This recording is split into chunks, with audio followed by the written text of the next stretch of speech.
Good afternoon everyone. आगे start करेंगे संघर्ष। तो जी लास्ट सेशन हम लोगों ने म्यूचुअल फंड्स का कॉन्सेप्ट डिस्कस किया था, है ना। और आई थिंक ऐसी कुछ बड़ी सुंदर सी ड्राइंग आपने बनाई थी। अच्छा, मोटा मोटी क्या, पहले 1-2 मिनट में फटाफट पहले एक बार स्ट्रक्चर समझ लेते हैं, उसके बाद आगे प्रोविजंस पढ़ेंगे। आज थोड़े types of mutual funds, mutual fund schemes, fund family क्या होती है वो सब बताता हूँ आपको। बहुत इंटरेस्टिंग चीज़ है।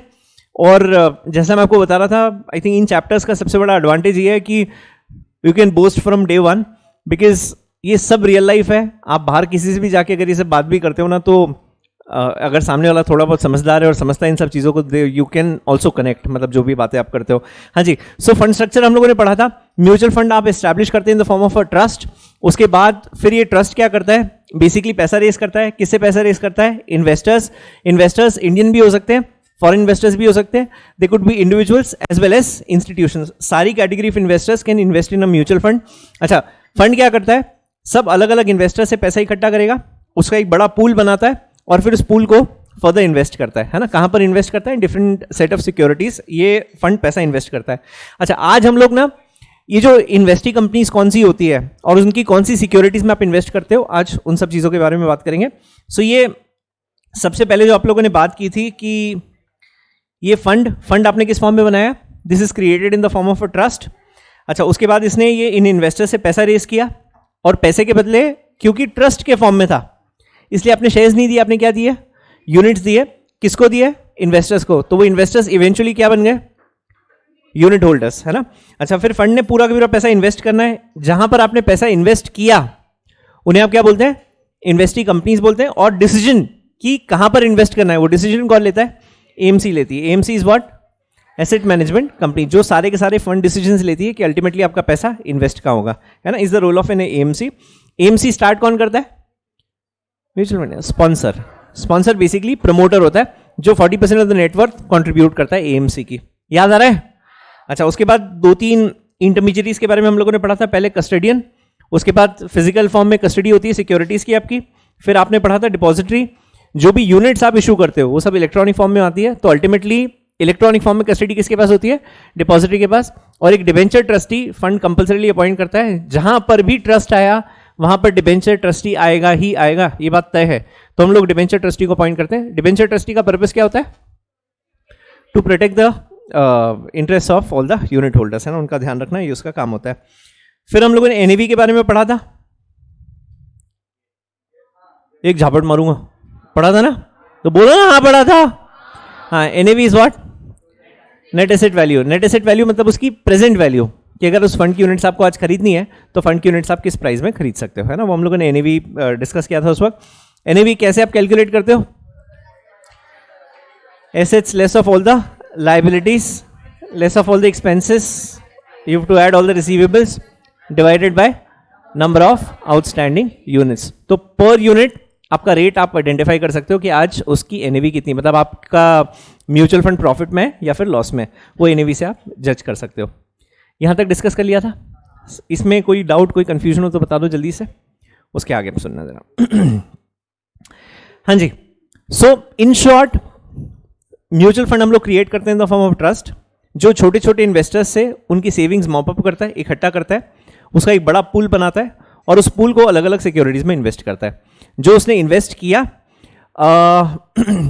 उससे जो भी रिटर्न्स मिलते हैं at the end of the year या फिर at the end of the quarter, जो भी रिटर्न्स मिलते हैं उसमें सारे एक्सपेंसेस माइनस करने के बाद जो भी पैसा बचता है वो हम लोग सारा का सारा पैसा यूनिट होल्डर्स के बीच में डिवाइड कर देते हैं। सो अगर मैं आपसे पूछता हूं कि म्यूचुअल फंड इन्वेस्टर कमाता किस तरीके से है, उसको प्रॉफिट कैसे होता है, तो जो आपने पैसा दिया है, अब वो पैसा अगर सरप्लस रिटर्न्स देता है फंड को, तो फंड उसमें अपने एक्सपेंसेस माइनस करने के बाद सारा पैसा वापस किसको लौटा देता है? इन्वेस्टर को लौटा देता है।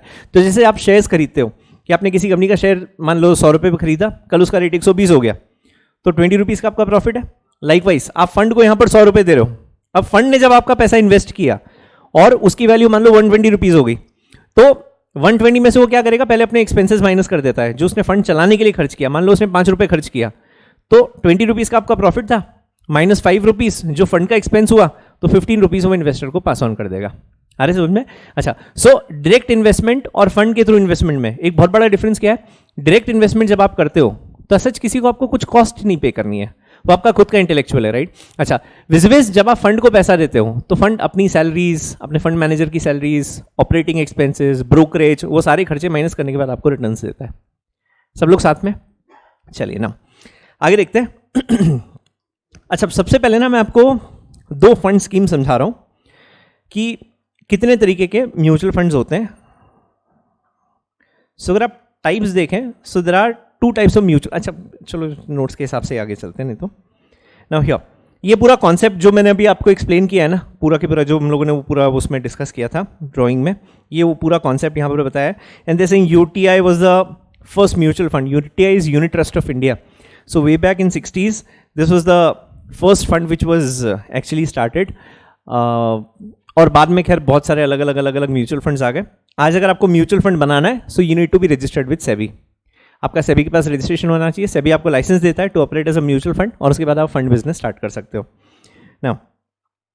अब ये आगे ना कुछ उसके एडवांटेजेस आपको बता रहे हैं कि फंड में पैसा इन्वेस्ट करने के फायदे क्या क्या है ना। बहुत जनरल से पॉइंट्स है, इस पे क्वेश्चंस आते हैं एग्जाम में। कभी भी ऐसा क्वेश्चन नहीं आया कि डायरेक्टली आपसे पूछा कि फंड के एडवांटेजेस क्या है।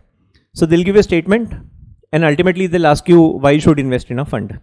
तो मतलब लिखना आपको एडवांटेजेस ही है, क्योंकि रीजंस है कि क्यों हम लोग फंड में इन्वेस्ट करते हैं, बट क्वेश्चन आता है इस पर, काफ़ी बार क्वेश्चन पूछा हुआ है। चेक करते जाना। फर्स्ट पहला देसिंग professional management. What do you mean by professional management? अच्छा, फंड कौन मैनेज करता है? एएमसी मैनेज करती है। और एएमसी के बिहाफ पे डिसीजंस कौन लेता है? स्पॉन्सर नहीं लेता। स्पॉन्सर कोई नहीं, स्पॉन्सर सिर्फ फंड क्रिएट करता है, बिल्कुल भी नहीं लेते। फंड क्या करता है एक्चुअली? फंड मैनेजर अपॉइंट करता है। तो ये जितने भी बड़े बड़े आप ये जो मैं इनफैक्ट लास्ट सेशन आपको बता ही रहा था, ये टीवी पे जो आप बहुत सारे इंटरव्यूज देखते रहते हो ना, बिजनेस चैनल्स पे आते रहते हैं, ये सब ना फंड हेड्स होते हैं कि कोटक का फंड हेड है और रिलायंस का फंड हेड है और टाटा म्यूचुअल फंड का फंड हेड है। तो यही सारे वो फंड हेड्स होते हैं जो पूरा का पूरा फंड मैनेज करते हैं। We heard of Raamdeo Agrawal, like one of the veteran investors in India. Raamdeo Agrawal नहीं, अग्रवाल और भी बहुत सारे ऐसा नहीं है। Never heard? ओके। मतलब खैर देखो, सबकी क्या एक अलग अलग इन्वेस्टमेंट पॉलिसी होती है। हर इंसान अपना एक पैटर्न से इन्वेस्ट करता है। आप जब इन्वेस्ट करना स्टार्ट करोगे ना, तो आपका भी सबका अलग अलग रिस्क एपेटाइट होगा। यहाँ पे कुछ लोग ऐसे होंगे जो दिल भी लाइक अल्ट्रा लेवल पे जाएंगे कि भाई कुछ मिले ना मिले लेकिन रिस्क भरपूर लेना है, मतलब जीरो भी हो जाता है हमको फर्क नहीं पड़ता लेकिन रिस्क लेना है। अच्छा, कुछ ऐसे होंगे कि मिनिमम मिलना ही चाहिए कुछ ना कुछ, तो आप उसके हिसाब से इन्वेस्ट करते हो। तो सबका अलग अलग एक इन्वेस्टमेंट एपेटाइट होता है, एक रिस्क एपेटाइट होता है, और उसके हिसाब से आप पूरा पैसा इन्वेस्ट करते हो। Vipul sir I think best case है इन सब चीज़ों के केस में, वेरी बैलेंस्ड। विपुल सर से कभी पूछना, खैर आप डिस्कस विथ हिम कि ऑफिस में आओ पैसा लगेगा, वही ना। हाँ, कभी भी आप कुछ भी पूछोगे ना, साला चिंदी आदमी यही बोलता है कि ऑफिस में आओ, मैं कंसल्टेंसी लेता हूँ, उसके बाद मैं बताऊंगा तुमको क्या करना है। तो खैर मेरे को उन्होंने थोड़ा बहुत उनका क्या इन्वेस्टमेंट प्लान कैसा क्या वो बताया हुआ है। मतलब ना ऐसे वो एक कदम जब आदमी आगे रखता है ना, तो पूरे आगे 100 कदम क्या होने वाला है ना सब नाप लेता है पहले, कि कहाँ कहाँ उनको ऐसा लगता है कि गड्ढे हैं, और जहाँ उनको ऐसा लगता है ना लाइकली गड्ढे, वो किसी और के मत्थे मार देगा और फिर आगे चलना स्टार्ट करता है। बहुत ही मतलब रिस्क और विपुल सर लाइक ईस्ट वेस्ट है। हाँ, तो कोई कनेक्शन ही नहीं, उनको बिल्कुल ही नहीं जमता। I think equity is the only risk in his life probably, मेरे अलावा उसके अलावा उन्होंने कहीं पे भी रिस्क नहीं लिया, और बहुत ही केयरफुली। अब जैसे आप उनका पोर्टफोलियो भी देखोगे ना, तो लास्ट टाइम हम लोग ऐसे ही डिस्कस कर रहे थे, तो ही सेड कुछ 5-6 स्टॉक्स और म्यूचुअल फंड्स का उन्होंने बताया कि यार ये सब स्कीम ली हुई है। मैंने यार क्या है यार, साला 50 साल का हो जाऊंगा तब ये सब स्कीमें लूँगा, क्या है बुड्ढो टाइप इन्वेस्टमेंट किए हुए।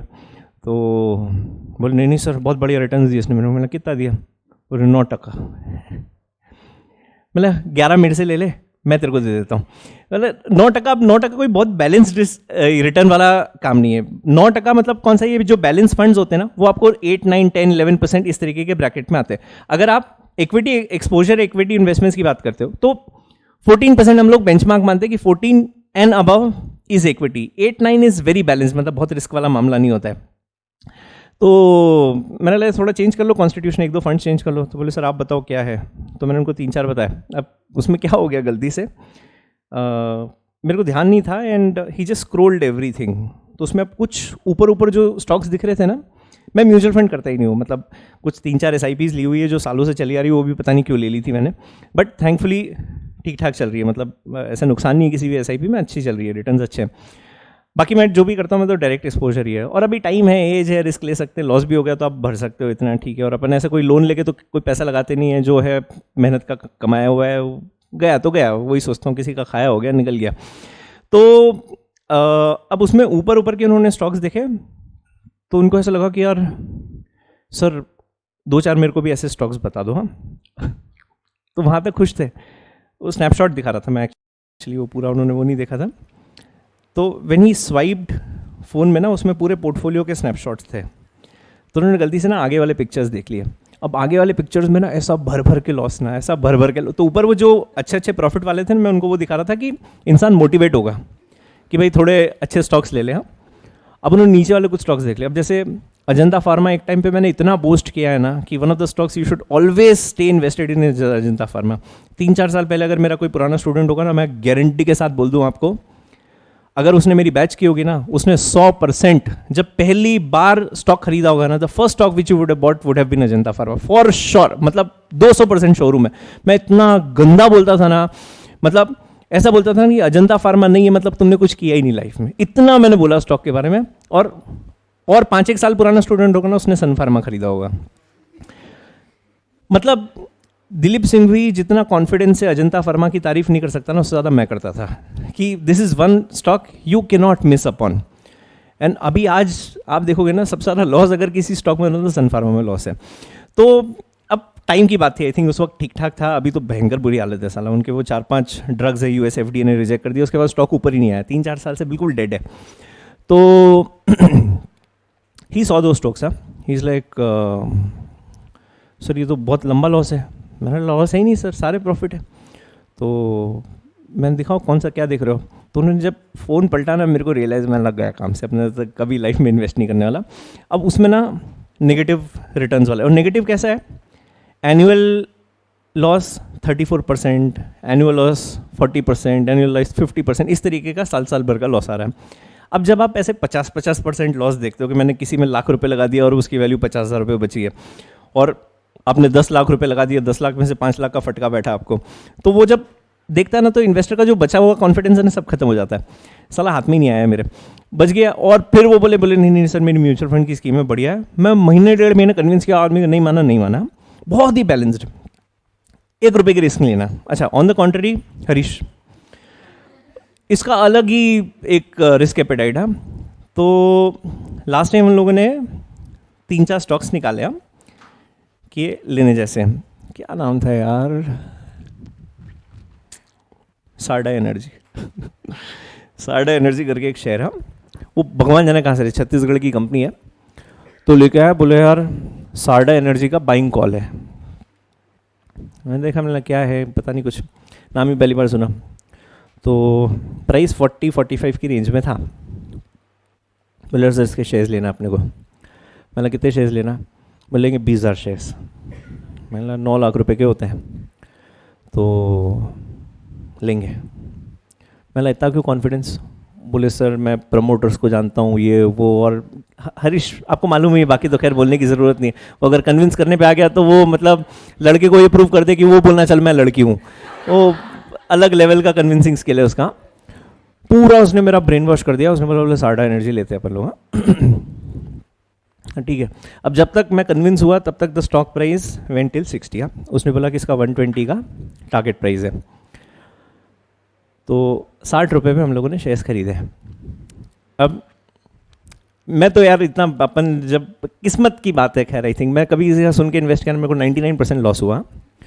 तो 60 पे लिया and the stock started slurring up, ऊपर गया 85-90 हुआ। मैं इतना इम्पेशेंट हूँ, मैंने भाड़ में जाए दुनिया दे अपने को 120 नीचे, मतलब 90 बेच बचा के खत्म करो। 100 क्या होता है एक्चुअली, एक साइकोलॉजिकल बैरियर होता है, जहाँ इंसान को 2 का 3 डिजिट दिखता है ना, लोग सेल करना स्टार्ट करते हैं। तो मैं तो 3 डिजिट का वेट ही नहीं करता हूँ।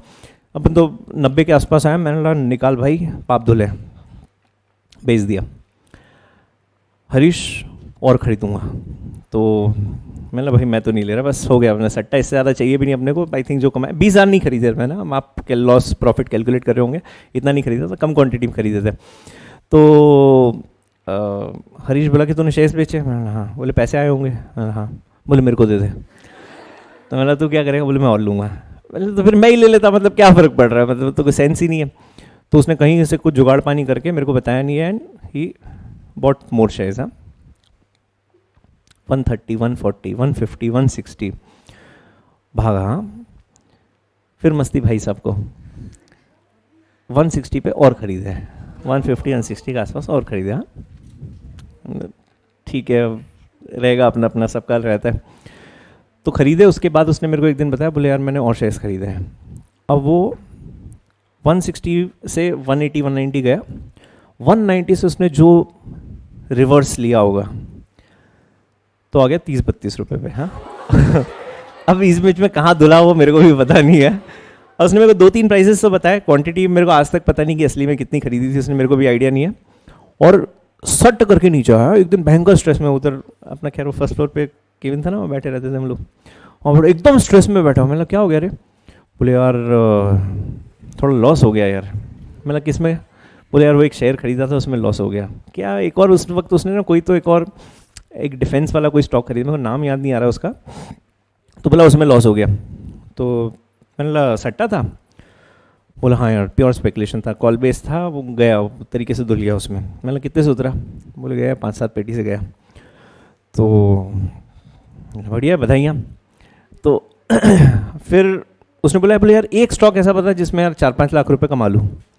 मैंने यार इतना अगर मेरे को दिव्य ज्ञान होता तो तेरे को लगता है मैं तेरे साथ बैठता, टाइम वेस्ट करता मेरा यहाँ पे, मेरे को क्या मालूम किसमें शॉर्ट मिलेगा। तो बोला कि यार फिर भी एक स्टॉक जो तू खरीदेगा ही खरीदेगा। मतलब मैं खरीदता ज़रूर हूँ, लेकिन मैं ऐसे खरीदता हूँ कि मेरे को 5 साल बेचने की नौबत ना है। तो वो ऐसे मत सोचना कि 3 महीने में कमा लेगा। वो यहाँ तू तो बोल यार वो मैं देखूंगा मेरे हिसाब से। मैंने SBI खरीद ले, कि SBI मेरे को डेड स्टॉक है, एक बार इंसान फंसा ही रहता है उसमें, आप मस्ती कर ही नहीं सकते, कारण इतना आपको वॉल्यूम मूवमेंट मिलता नहीं है। उसने 300 रुपये पे SBI खरीद लिया, किस्मत इतनी बेकार 300 रुपये से डिप मारना चालू किया, 170 180 आ गया तो अब वो मेरे और खैर अब मेरे को पता है अगर मैं 300 पे खरीद रहा हूँ ना, मैं प्रिपेयर्ड रहता हूँ कि नीचे भी आया तो भाई अपने पाप है, ऊपर गया तो कुछ अच्छा काम किया होगा तो ऊपर चला गया। तो वो रोज जब दिखे मेरे को ना, इस पैसा ले तूने बर्बाद कर दिया, मेरे को बर्बाद हो। मैंने ऐसा क्या बर्बाद कर दिया? मैंने जितना लॉस है मेरे से पैसे ले ले, अब तेरे को अगर इतना ही मस्ती है कि मेरे को बेचना है। बोले नहीं पैसे ऐसे लूँगा। मैंने असली बात क्या बताया मेरे को? तो उसने 2-4 महीने बाद बताया मेरे को, बोले यार मैंने ना 3-4 अलग अलग प्राइसेस पे खरीदा और 30-32 रुपये का हो गया वो शेयर। बेचा उसने 40-50 के आसपास बेचा, जबरदस्त वाला लॉस है। अच्छा, एक दिन उसका फ़ोन आया मेरे को, रात को 1-1:30 बजे फ़ोन आया। बोले भाई आँख बंद करके खरीदने वाला शेयर मैं तेरे को बता रहा हूँ। मैंने तू आँख खोल और बता, मेरे कोई दिक्कत नहीं, अपने खोल के ही बताएगा तो सुनूंगा मैं। तो मैंने कौन सा? बोले साल्टा एनर्जी अभी लूटे बर्बाद हुए, बोला और मस्ती बची तेरे अंदर। बोले नहीं खरीद ले इस बार। तो मैं उसको कसम दी, मैंने देख मैं भी नहीं खरीद रहा हूँ और तू भी नहीं खरीद रहा इस बार, अपन दोनों नहीं खरीदेंगे, अब बिल्कुल दूर रहे, कुछ नहीं करना, पहले जो हो गया सब छोड़ दे, अब कुछ नहीं करेंगे, आप किस्मत देखना। अब वो 40-50 के आसपास में मिल रहा था, वही ओरिजिनल प्राइस जब हम लोगों ने पहली बार स्टॉक देखा था। इस बार उसने बोला 500 रुपये का टारगेट है। मतलब मेरे देव, मतलब मैं इतना समय निकल गया ना, मैंने कभी ऐसा स्टॉक नहीं देखा कि 140 का 500 हो गया साल भर के अंदर। आप विश्वास नहीं मानोगे, वो भागता 390, 420, 450, 460 वॉज द लास्ट जब मैंने उसको देखा। मेरे को नहीं पता 500 टच किया कि नहीं किया, बट 460 मैंने मेरी आंखों से देखा हुआ है। 40 रुपये का स्टॉक साल भर के अंदर इट वेंट टिल 460 और हमने खरीदा ही नहीं तो अब ये एक रिस्क अपॉर्चुन वाली बात होती है। अब उसमें अगर ऐसा है कि सच में 5-1 लाख रुपए के अगर शेयर्स लिए होते हैं तो इंटू 10 मतलब वो 50 पेटी हो जाता, बट नहीं खरीदा। अब वो उस चीज़ के लिए मेरे को आज तक बोलता है कि वो तेरी वजह से मेरे को लॉस हुआ। मेरा लॉस नहीं है, लॉस ऑफ प्रॉफिट है। तो एक्चुअल लॉस और लॉस ऑफ प्रॉफिट में डिफरेंस, नहीं खरीदा भाई। अब ऐसे कितने स्टॉक्स है ना, MRF मैंने एक ज़माने में 8,000 रुपये पे बेचा, अब मेरे को आज तक दिल दुखता है मेरा, मतलब 8,000 रुपये में बेचा, साला 60,000 रुपये का क्या करने का उसमें, ठीक है गया। बट ये ऐसे बहुत सारे केसेस आपको मिलेंगे। तो ना हर इन्वेस्टर का एक अलग रिस्क एपेटाइट है। बोलने का पर्पस क्या है कि सबका एक रिस्क कैलकुलेशन होता है ना। व्हेन यू से प्रोफेशनल मैनेजमेंट, मतलब क्या है कि जब फंड मैनेजर्स इन्वेस्ट करते हैं ना, तो या तो वो आपको पहले ही बता देते हैं कि this is like an ultra growth scheme. When you say an ultra growth scheme, मतलब there may be a possibility आपका पैसा डबल हो जाए and there may be a possibility आपका पैसा जीरो हो जाए, राइट। सो आप डिसाइड करो और आप अपने रिस्क एपेटाइट के हिसाब से फंड को बताओ कि भाई मेरे को किस फंड में कौन सी स्कीम में पैसा डालना है। प्रोफेशनल मैनेजमेंट मतलब this fund is not managed by beginners like us, it is actually managed by professionals who are 24/7 into markets, right? And they know the very nerves of the market. अच्छा, ऐसा नहीं है कि हर fund profit करता है, हर fund loss करता है. I think आपका एक टाइमली कॉल वाली बात होती है. अगर वो जेन्युइनली सही कॉल था और उस वक्त क्लिक कर गया तो you may make good money, और नहीं तो फिर लॉस भी हो सकता है. बट हाँ, आप ऑन एन एवरेज देखोगे ना, एक mutual fund industry standard benchmark पे काम करती है. दे से दैट 12 to 14% रिटर्न्स एक mutual fund on an average देता है. अब कोई स्कीम चल जाती है तो चल जाती है, कोई स्कीम नहीं चलती नहीं चलती. किस पॉइंट पे आपने एंटर किया, आई थिंक वो भी बहुत ज़रूरी है समझना. अब सक्सेसफुल है तो बहुत बढ़िया बात है. अब जैसे जब सेंसेक्स 20-22 हज़ार था, उस वक्त के लेवल पे अगर किसी ने लार्ज कैप फंड में पैसा डाला होगा, मतलब आज वो दबा के कमा रहा होगा, क्योंकि उस वक्त का ब्रैकेट वो था, सेंसेक्स का ब्रैकेट वो था. अच्छा, अब किसी ने इस टाइम पर स्मॉल कैप या मिड कैप फंड में डाल दिया, मतलब लिख के ले लेना, अगर उसने ऐसा है कि अपनी लाइफ की 60% सेविंग्स इसके अंदर डाल दी है, 3 साल के अंदर बैंक्रप्सी फाइल कर देगा. क्यों? क्योंकि पीक आ गया है. आप ऐसे 42,000 सेंसेक्स, मतलब I never even thought of. और जब वो 2008 में मार्केट क्रैश हुआ था, तब 12,000 11,000 का सेंसेक्स था. People said it will be 15,000. हम लोग विश्वास ही नहीं करते थे कि 15,000, और 3-4 दिन में 15,000 हो गया. जब 15,000 हुआ, लोगों ने बोला 20,000 हो जाएगा, और सच में 20 हो गया.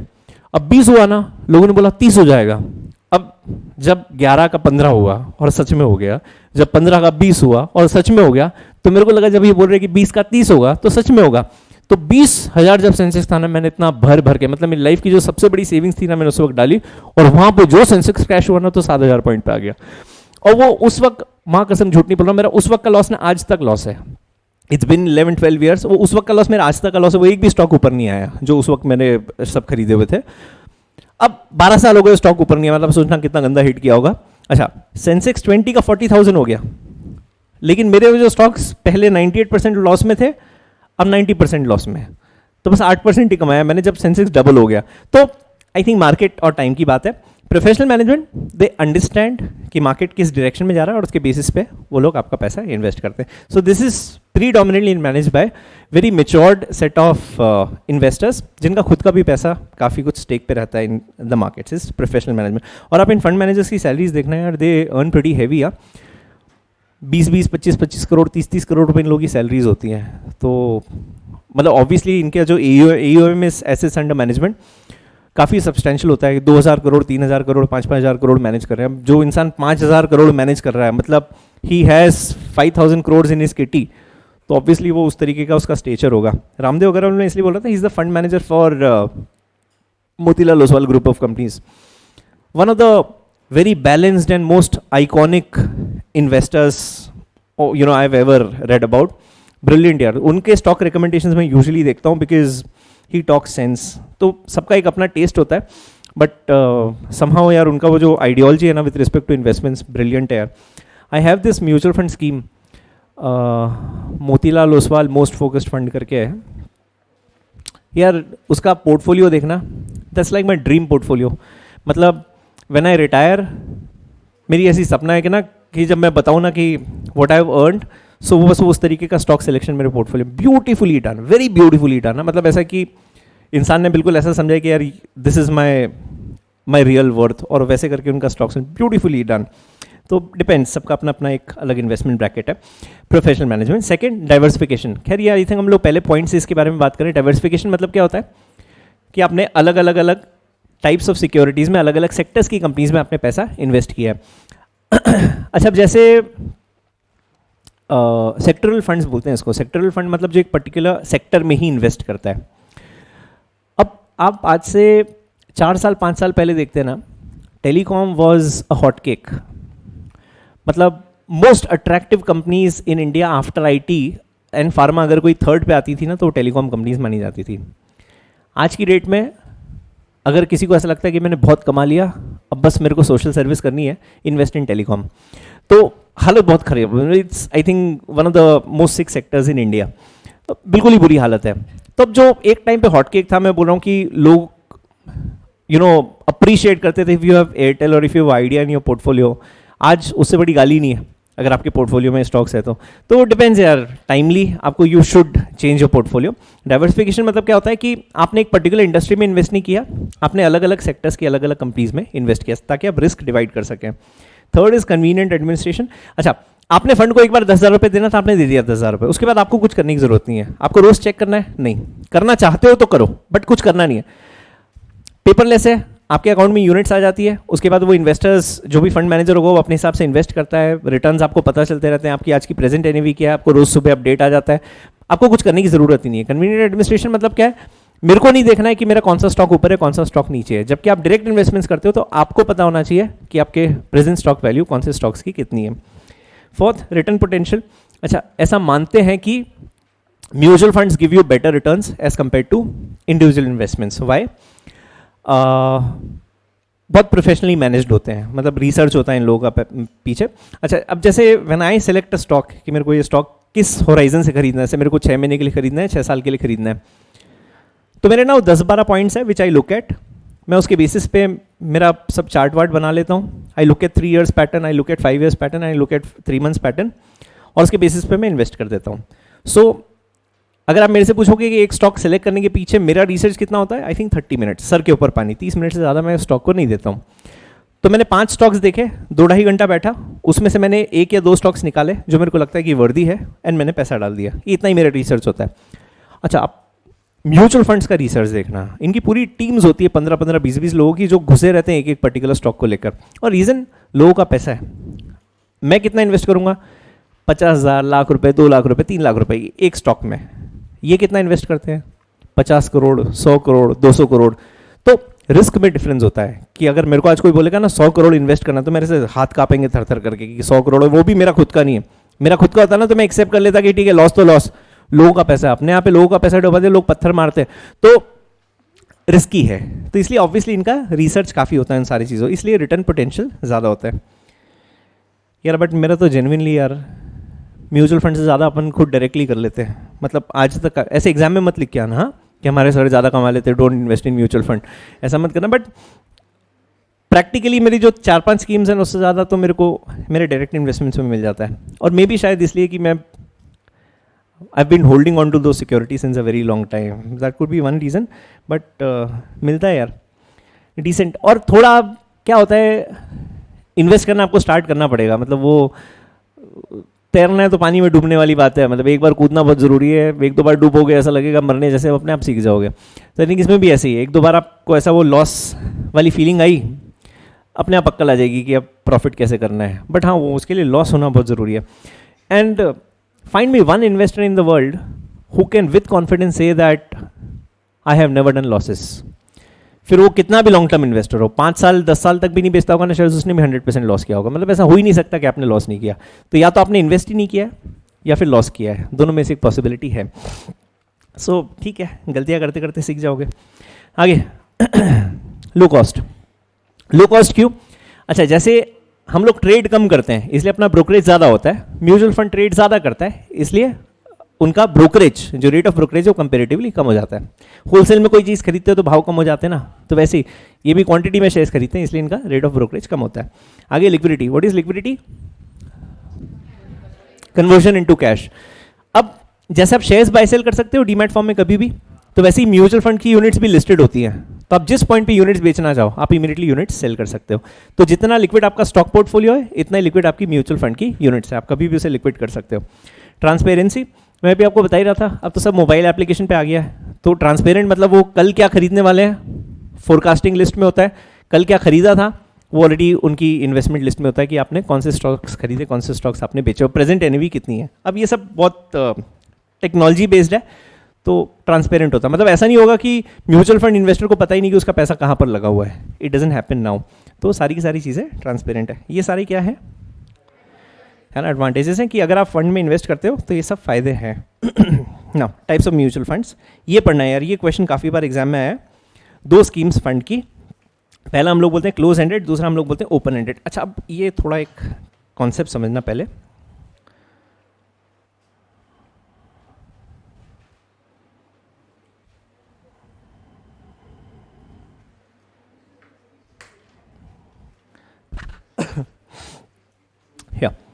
ना मैं आपको ना एक वर्ड पढ़ा रहा था लास्ट सेशन में, एनएफओ,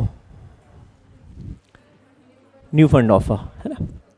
एनएफओ मतलब क्या होता है कि किसी भी फंड को अगर मार्केट से पैसा रेस करना है ना, तो उसकी स्कीम या तो ओपन एंडेड होगी या क्लोज एंडेड होगी, दो ही स्कीम्स होती है, और बाकी इसकी सब स्कीम्स है, लेकिन मेन दो ही तरीके के फंड्स होते हैं, या तो ओपन एंडेड फंड होगा या फिर क्लोज एंडेड फंड होगा। अब सुनना, कोई फंड है जिसने मान लीजिए 10 करोड़ यूनिट्स लॉन्च किए ₹10, तो टोटल यूनिट्स कितनी ऑफर की है? 10 करोड़। किस प्राइस पर? 10 रुपये पर। मतलब फंड कितना मॉपअप कर रहा है मार्केट से? 100 करोड़ का। तो ये एनएफओ हो गया 100 करोड़ का। मतलब मार्केट से आप कितना पैसा रेस कर रहे हो? 100 करोड़ रेस कर रहे हो। ये क्लियर है सबको? फंड ओपन हुआ, लोगों ने सब्सक्राइब किया, फंड क्लोज हो गया, ठीक है। जैसे ही फंड क्लोज हुआ, ये 10 करोड़ यूनिट्स इस फंड ने एक्सचेंज पर लिस्ट करवा दी। इन्होंने क्या किया? इसको एक्सचेंज पे लिस्ट कर दिया।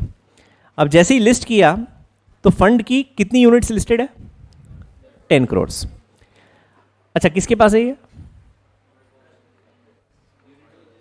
यूनिट होल्डर्स के पास है। जितने भी यूनिट होल्डर्स हैं जिन्होंने ये यूनिट सब्सक्राइब की, उनके पास यूनिट्स है ना। Now if they sell their units, समझना आप ध्यान से, if they sell their units, क्या नंबर ऑफ यूनिट्स कम होती है? एग्जाम्पल के लिए सुनो, ये इधर बैठे हुए जितने लोग हैं इनके पास 10 करोड़ यूनिट्स हैं। Now when they sell, someone must have what? आपने जब बेचा किसी ने खरीदा होगा, राइट? तो जब किसी ने खरीदा और किसी ने बेचा तो क्या यूनिट्स कम हो रही है? यूनिट सेम रहती है, सिर्फ क्या बदलते हैं? यूनिट होल्डर्स बदल जाते हैं। कंपनी के केस में शेयर होल्डर्स बदल जाते हैं, यहाँ पर यूनिट होल्डर्स। कल तक आपके पास थी, अब आपके पास है। आ रहा है समझ में? नंबर ऑफ यूनिट्स कम होती है क्या? नहीं। तो जहां पर यूनिट्स फिक्स होती है, ओके, जहां पर यूनिट्स फिक्स होती हैं कि आपने ऑफर लॉन्च किया, सब्सक्राइब हुआ, लिस्ट हो गए, उसके बाद नंबर ऑफ यूनिट्स फिक्स रहती है। सिर्फ कौन बदलते रहते हैं? यूनिट होल्डर्स बोलते हैं, इन्वेस्टर्स बोलते हैं। यूनिट होल्डर्स आपके बदलते रहते हैं। इसको हम बोलते हैं क्लोज एंडेड फंड। क्या बोलते हैं? Close ended fund. Close ended fund में यूनिट सिर्फ और सिर्फ कौन बाय सेल कर सकते हैं? इन्वेस्टर्स। कौन बाय सेल कर सकते हैं? इन्वेस्टर्स। तो पहला क्लोज एंडेड फंड वो होता है जिसमें यूनिट्स फिक्स होती है, इसलिए हम बोलते हैं फिक्स्ड कॉर्पस। कॉर्पस इज जो आपने इकट्ठा किया है, पूरा कलेक्शन, फिक्स्ड कॉर्पस।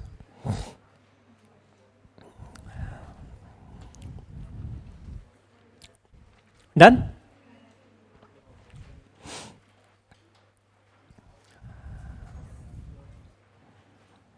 सेकेंड सुनना, ओपन एंडेड फंड।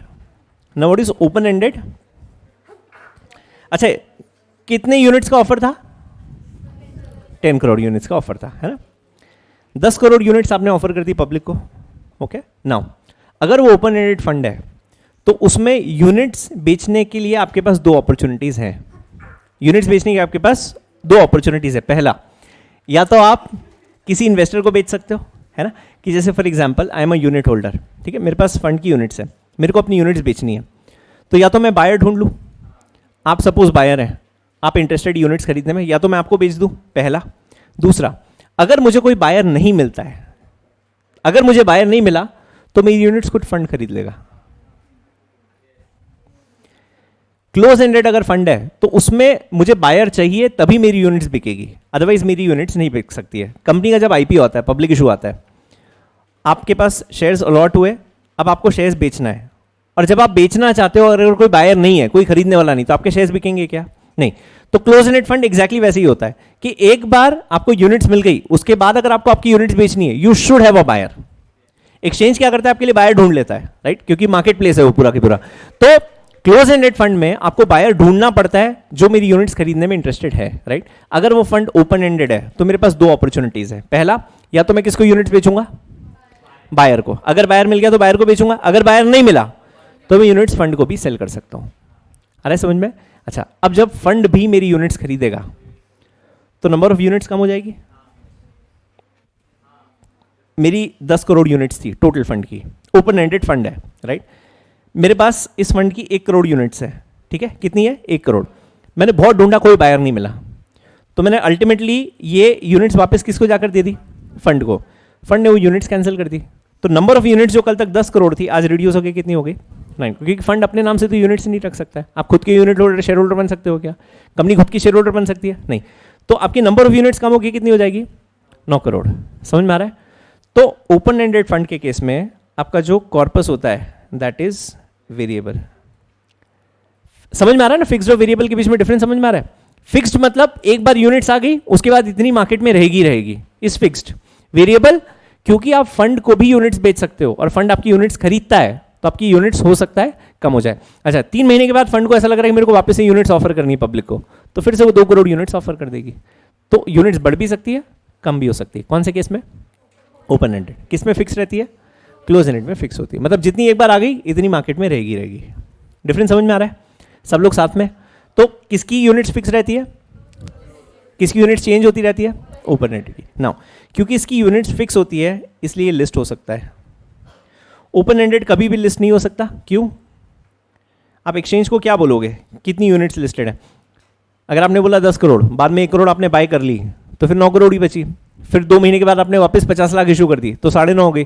तो आपकी यूनिट्स क्योंकि वेरी होती है इसलिए एक्सचेंज आपको परमिशन ही नहीं देता है। तो कौन सा फंड लिस्ट नहीं हो सकता है? Open ended. कौन सा लिस्ट हो सकता है? Close ended. समझ में आ रहा है? नाउ क्योंकि क्लोज एंडेड फंड लिस्टेड है इसकी 2 प्राइसेस होती हैं। इसकी 2 प्राइसेस होती हैं, एक होती है लिस्टेड प्राइस एंड दूसरी होती है NAV. NAV is what? Net asset value. वो कैलकुलेट किया था लास्ट टाइम, पढ़ाया था ना फर्स्ट लेक्चर में। और ओपन एंडेड फंड क्योंकि लिस्ट नहीं होता है इसलिए इसकी एक ही प्राइस होती है विच इज व्हाट? एनएवी।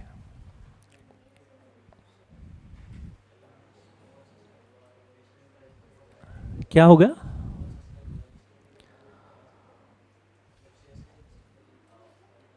अच्छा प्राइस बढ़ गया ऐसा? हाँ बिल्कुल होता है, सवाल ही नहीं। जैसे शेयर्स में ट्रेडिंग होती है ना वैसे सेम म्यूचुअल फंड यूनिट्स में भी ट्रेडिंग होती है, एग्जैक्टली सेम, कोई भी डिफरेंस नहीं है। तो उसके प्राइस बढ़ते गिरते हैं, इसके भी प्राइस बढ़ते गिरते हैं। एक ही मिनट देना बस। आप कम जैसे शेयर्स के समय बुक वैल्यू बोलते थे, बुक वैल्यू और मार्केट वैल्यू को कंपेयर करते हैं। यहाँ पे एनएवी और लिस्टेड प्राइस है, तो उसकी जो बुक वैल्यू है यहाँ की एनएवी है। वो एसेट बेस्ड ही है ना अल्टीमेटली। नेट एसेट वैल्यू कैसे आती है? Net worth divided by number of units. समझ में आ रहा है सबको? अच्छा अब मुझे एक बात बताओ, दोनों में से ज्यादा लिक्विड कौन सा है? ज्यादा लिक्विड कौन सा है? दोनों लिक्विड है। ओपन एंडेड ज्यादा लिक्विड है। क्यों? क्योंकि फंड खुद यूनिट्स कर, मतलब you always have a buyer, right. Close ended में ऐसा है कि अगर बायर नहीं है तो आपकी यूनिट्स बिकेगी नहीं। लिक्विड दोनों है, लेकिन दिस इज, ये कोई बहुत स्टूपिड सा डिफरेंस है, कोई डिफरेंस नहीं है, बट ऐसा बुक में दिया हुआ है कि दिस इज मोस्टली लिक्विड। हाँ सॉरी, नहीं ना,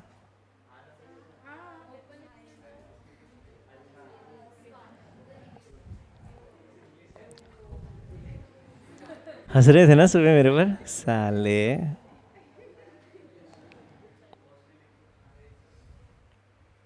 मतलब I agree this is not a point of difference, but books में दिया है इसलिए मैं बता रहा हूँ आपको।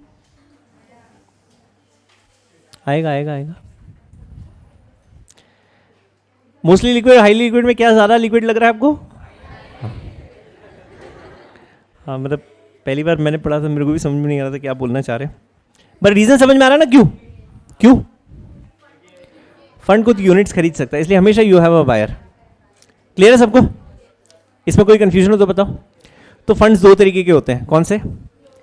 क्लोज एंडेड या फिर ओपन एंडेड। अब जितने भी फंड्स आप देखोगे ना उसमें ऐसा लिखा होगा कि whether it's a close ended fund और एन ओपन एंडेड फंड।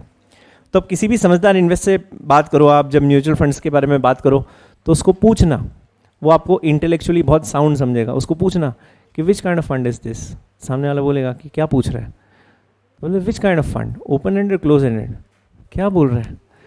तो नहीं पता कैसा इन्वेस्टर है, कुछ आता है कि नहीं तेरे को, ऐसा पूछना। अच्छा पहले आपको बता रहा है 99% फंड जो भारत में होते हैं वो क्लोज एंडेड होते हैं, ओपन एंडेड नहीं होते। ओपन एंडेड बहुत रिस्की है। किसके पॉइंट ऑफ व्यू से? फंड के। उसको हमेशा कैश फ्लो मेंटेन करना पड़ता है। अब अगर मेरे पास पैसा नहीं है और सब इन्वेस्टर्स आ गए कि भाई हमको हमारी यूनिट्स बेचनी है, तो पैसा दोगे, नहीं तो सेबी लाइसेंस ही कैंसिल कर देगा आपका। तो इसलिए ओपन एंडेड बहुत कम होते हैं, बहुत रिस्की होते हैं। वो जहाँ आपको लिक्विडिटी रख सकते हो वहाँ पे लोग ओपन एंडेड करते हैं, otherwise it's always close ended. Clear है सबको ये? अच्छा चलिए आगे देखते हैं।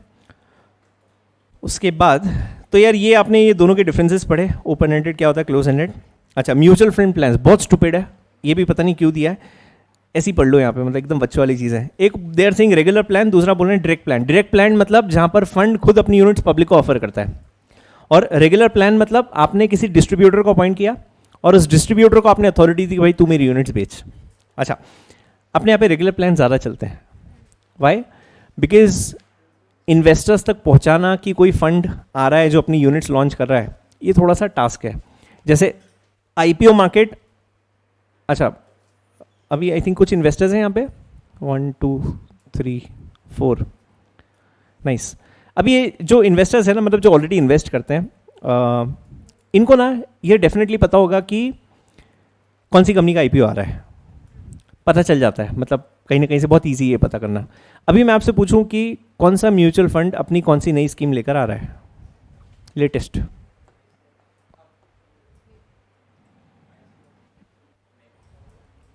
अभी रिसेंट इस महीने में कौन सा फंड कौन सी नई स्कीम लेकर आ रहा है?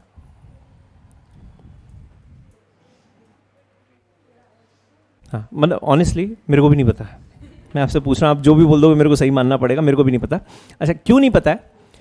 रीच की बात है।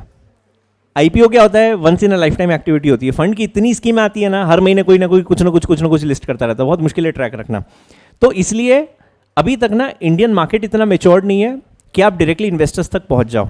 तो इसलिए जितने भी फंड्स अपने यहाँ पे चलते हैं ना, वो डिस्ट्रीब्यूटर के थ्रू ही चलते हैं। डिस्ट्रीब्यूटर मतलब ये क्या करते हैं, 5-7 बड़े बड़े ब्रोकर्स को अपॉइंट कर देते हैं, उनको बोलते हैं कि साहब आपको यूनिट्स बेचनी है, आप यूनिट्स बेचोगे उसके ऊपर मैं आपको कमीशन दूंगा, सिंपल। तो रेगुलर प्लान क्या होता है, जहाँ पे आप यूनिट्स किसके थ्रू सेल कर रहे हो? डिस्ट्रीब्यूटर। और डायरेक्ट प्लान क्या होता है, जहाँ पर डायरेक्टली फंड अपनी यूनिट्स पब्लिक को ऑफर कर रहा है। अच्छा, अगर डिस्ट्रीब्यूटर है तो कमीशन है, कमीशन है तो मेरी कॉस्ट ज़्यादा है, कॉस्ट ज़्यादा है तो प्रॉफिट कम है। अच्छा, अगर मैं डायरेक्टली सेल कर रहा हूँ तो कमीशन है ही नहीं तो प्रॉफिट ज़्यादा है। ये दो डिफरेंसेस है। इसका हायर एक्सपेंस रेशियो, क्यों? कमीशन है। इसका लोअर एक्सपेंस रेशियो, क्यों? कमीशन नहीं है। इसका प्रॉफिट ज़्यादा, सॉरी प्रॉफिट कम रेगुलर का, क्यों? कमीशन है। इसका प्रॉफिट ज़्यादा, क्यों? बहुत स्टूपिड है।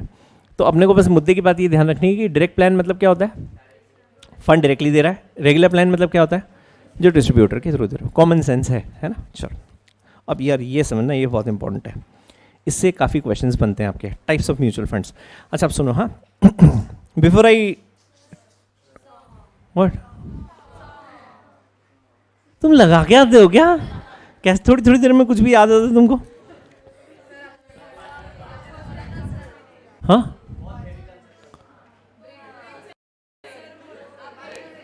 हेवी, पागल हो गए? मजाक कर रहा था मैं अब तक। सुनो, अरे इतनी बढ़िया बात बता रहा हूं ना, इतनी बढ़िया बात बता रहा हूं, तुमने लाइफ में कभी नहीं सुनी होगी। हाँ मैम प्लीज, हाँ, यस यस यस,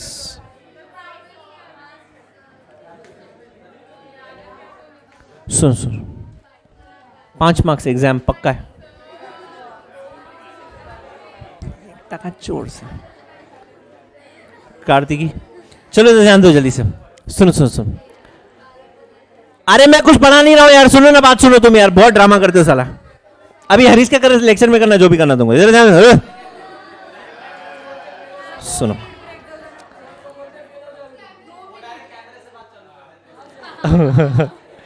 अबे वो कैमरे में देखने में शर्म आती है यार। अच्छा सुनो, 1 मिनट मेरी बात तो सुनो। हाँ मैं वही कर रहा हूं, मैं अभी जो पढ़ा रहा हूं ना, ये ब्रेक जैसा ही है। यस सच में, आप देखो तो एकदम हनीमून कॉन्सेप्ट है, आप देखो बस, सुनो जल्दी से, तो देखो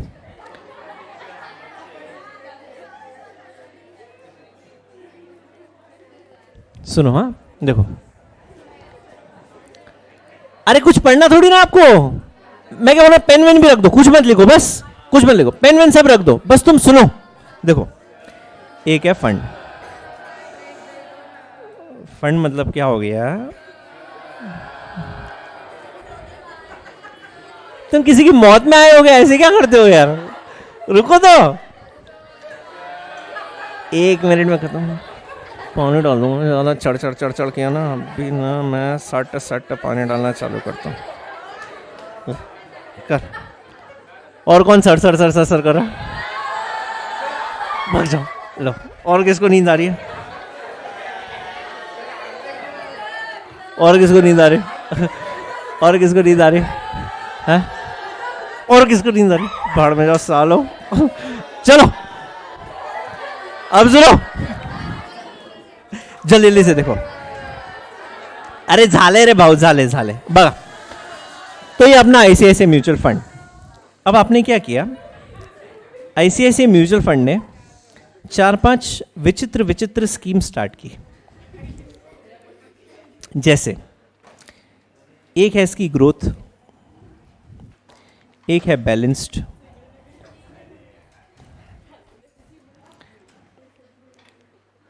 एक है फिक्स्ड इनकम, एक है सेक्टोरल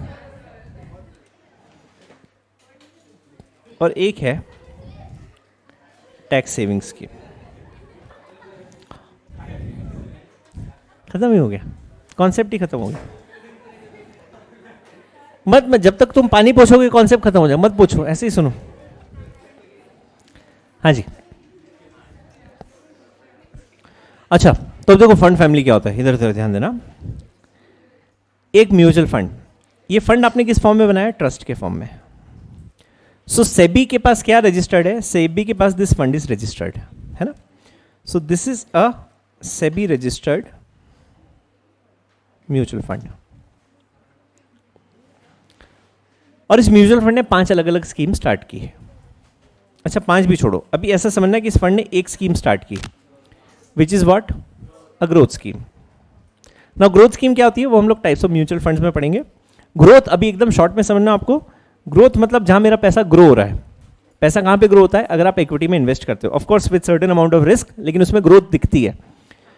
मतलब इस फंड का मेजर फोकस किसके ऊपर होगा, इक्विटी के ऊपर, है ना. अच्छा बैलेंस्ड नाम से क्या समझ में आ रहा है,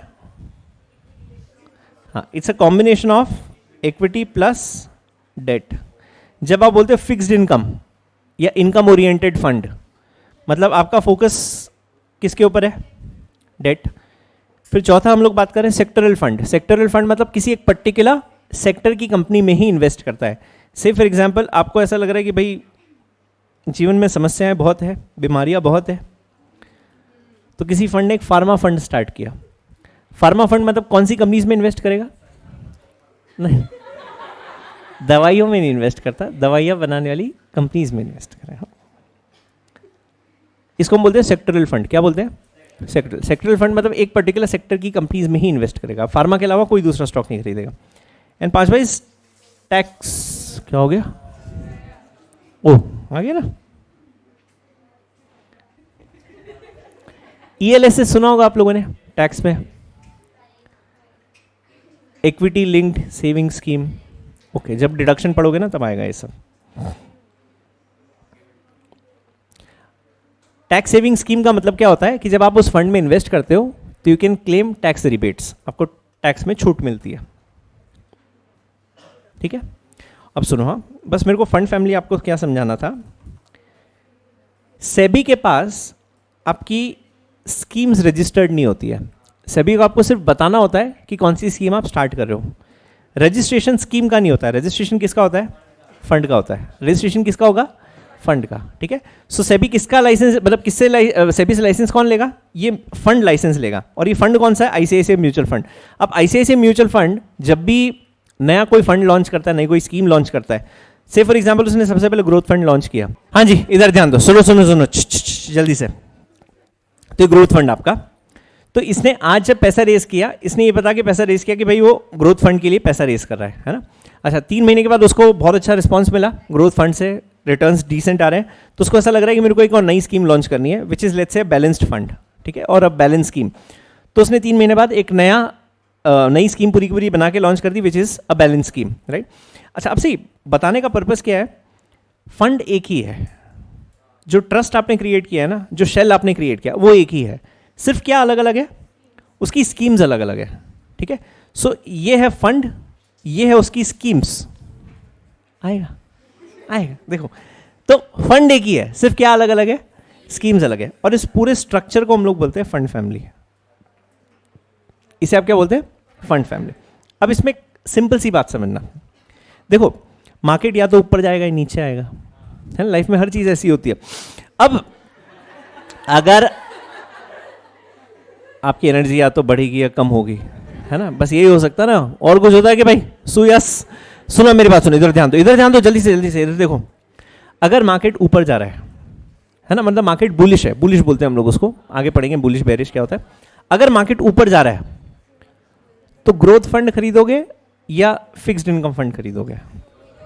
ग्रोथ फंड। क्यों? क्योंकि प्राइस बढ़ रही चीज़ों के, मतलब रेट बढ़ेगा आपका, है ना। अच्छा, अगर मार्केट नीचे आ रहा है तो क्या प्रेफर करोगे? फिक्स्ड इनकम, कि गिरते हुए मार्केट में भी एटलीस्ट आपने मिनिमम कुछ कमाया है। सब लोग साथ में।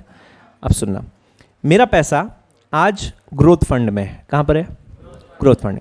मार्केट नीचे जा रहा है, मार्केट नीचे जा रहा है, तो मैं क्या करता हूँ, मैं इस फंड के पास जाता हूँ, ऐसे म्यूचुअल फंड के पास जाता हूँ और उसको बोलता हूँ कि साहब मेरा 1 लाख रुपए आपके ग्रोथ फंड में है, मैं अपना 1 लाख रुपए शिफ्ट करना चाहता हूँ from growth to fixed income. आ रहा है समझ में? तो वो क्या करेगा, कुछ मिनिमम अमाउंट मेरे से चार्ज करता है, स्विच ओवर फीस चार्ज करेगा, और मेरा पैसा ग्रोथ फंड से उठा के किस में डाल देगा? फिक्स्ड इनकम में डाल देगा। इसको हम बोलते हैं स्विच ओवर। क्या बोलते हैं? स्विच ओवर का मतलब एक ही फंड की, आई विल रिपीट, एक ही फंड की 2 अलग स्कीम्स में अपना पैसा शिफ्ट करना है, switch over. Now there is another mutual fund, 1 minute के लिए सुन लो, फिर बाद में आराम से लिखना है। Another mutual fund, SBI mutual fund, इसकी भी एक फिक्स्ड इनकम स्कीम है। Okay, now can I switch over my money from growth fund of ICICI to fixed income scheme of SBI mutual fund? Is that allowed? That is not allowed. तो जब भी आप switch करते हो, switch कहां पर होगा?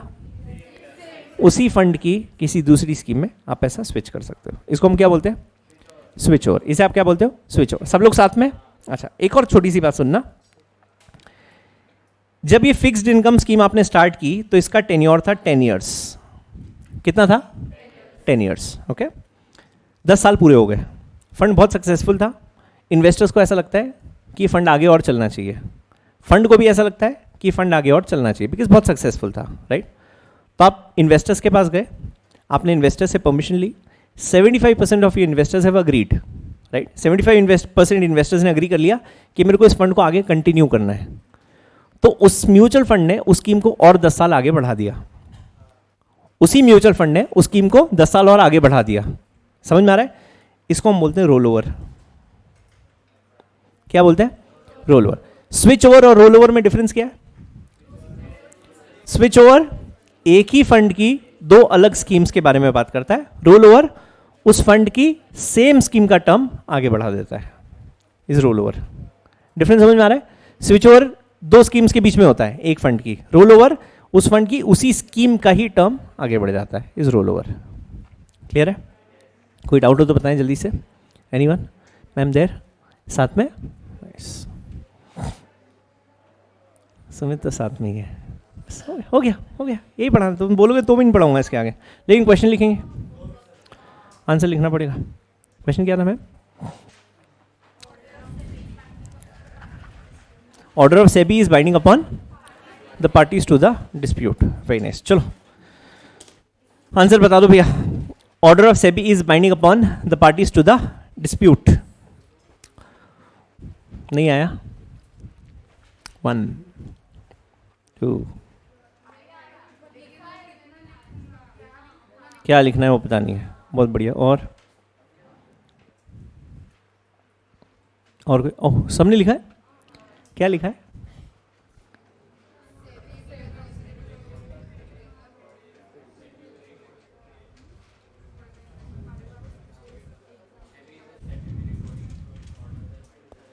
नहीं सर, बहुत सारी स्टैट्यूटरी बॉडीज होती है, सबका ऑर्डर बाइंडिंग नहीं होता है।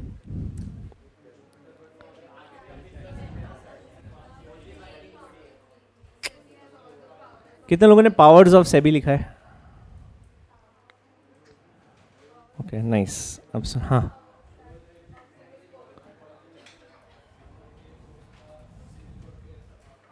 बस वो किसने लिखा? Summoning, enforcing, witnessing on oath. हाँ, वो कितने लोगों ने लिखा है?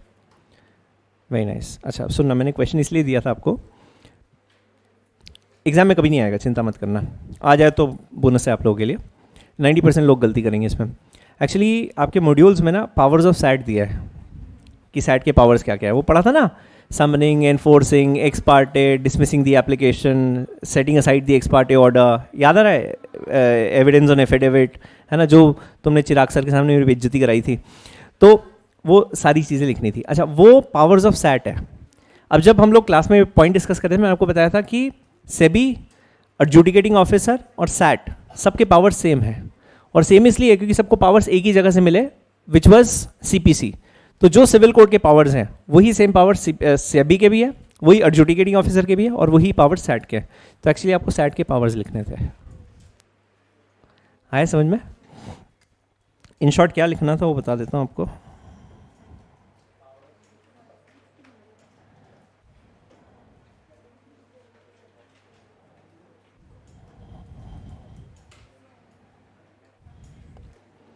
ये आपका सेकंड चैप्टर का आंसर है।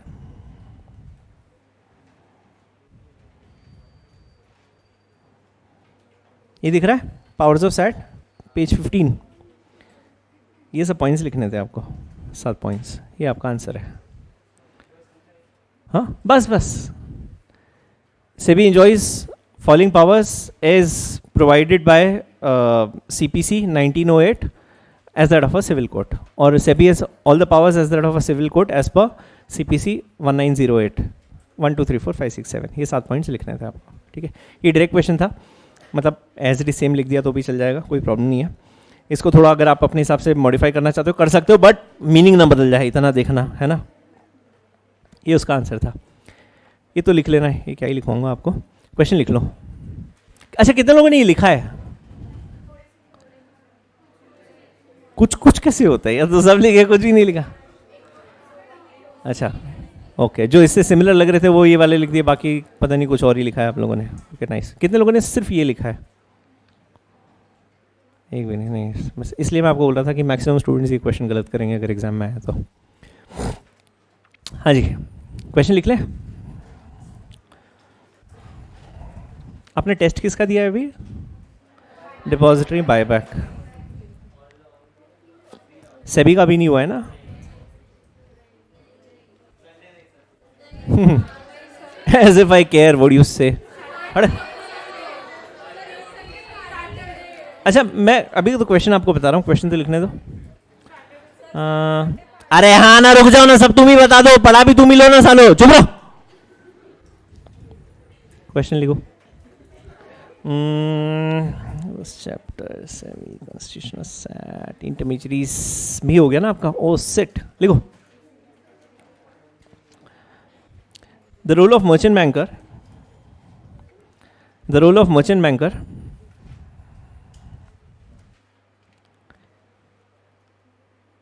in primary market is of utmost importance. The role of merchant banker in primary market is of utmost importance.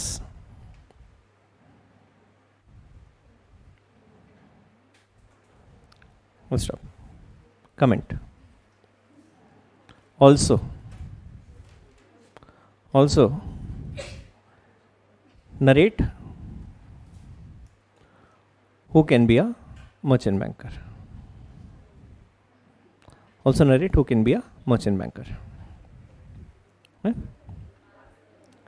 5 marks. Done. कल इसका आंसर देखते हैं अपन लोग। बहुत बहुत धन्यवाद।